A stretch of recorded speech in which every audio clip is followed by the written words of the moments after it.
Hi అండి. మేము ఆన్లైన్లో కూరగాయలు బుకింగ్లో పెట్టుకున్నామండి.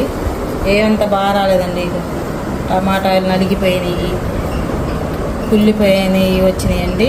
సరిగా రాలి మార్కెట్కి వెళ్ళి తెచ్చుకున్న దానికను ఆన్లైన్లో బుక్ చేసుకున్న దానికి చాలా తేడా ఉంటుందండి. ఇది కీరా కూడా చూడండి, చాలా సన్నగా వచ్చింది, చిన్న ఇచ్చాడండి. వంకాయలు ఇవ్వండి ముదిరిపోయినాయి ఇచ్చాడండి. ముదిరిపోయిన వంకాయలు, తెల్ల వంకాయలు వచ్చినాయి, బాగా గట్టిగా ముదిరిపోయినాయండి. క్యారెట్ అంతా పాడైపోయిందండి.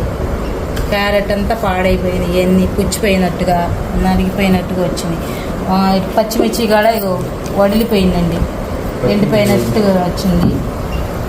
బీట్రూట్ అయితే అసలు మొత్తం పాడైపోయిందండి, మొత్తం కోసుకుపోయినట్టుగా ఏదో గిటకబారిపోయినట్టుగా వచ్చిందండి. బీట్రూట్ బాగాలేదు. అదే కొంచెం దొండకాయలే కొంచెం బెటర్ అనిపిస్తుంది ఒక రకంగా. ఈ వంకాయలు కూడా బాగాలేదండి, మెత్తగా ఉన్నాయండి వంకాయలు కూడా.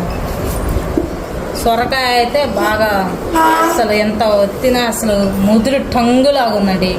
సొరకాయ అయితే మాత్రం అస్సలు బాగలేదు. సొరకాయ అసలు మనం వాడుకోవటానికి అసలు పనికిరాదు, ఇంక పడేయటం తప్ప. అసలు ఈ క్యాబేజీ కొంచెం బెటర్గా ఉంది. క్యాబేజీ కొంచెం బాగానే వచ్చినట్టుంది.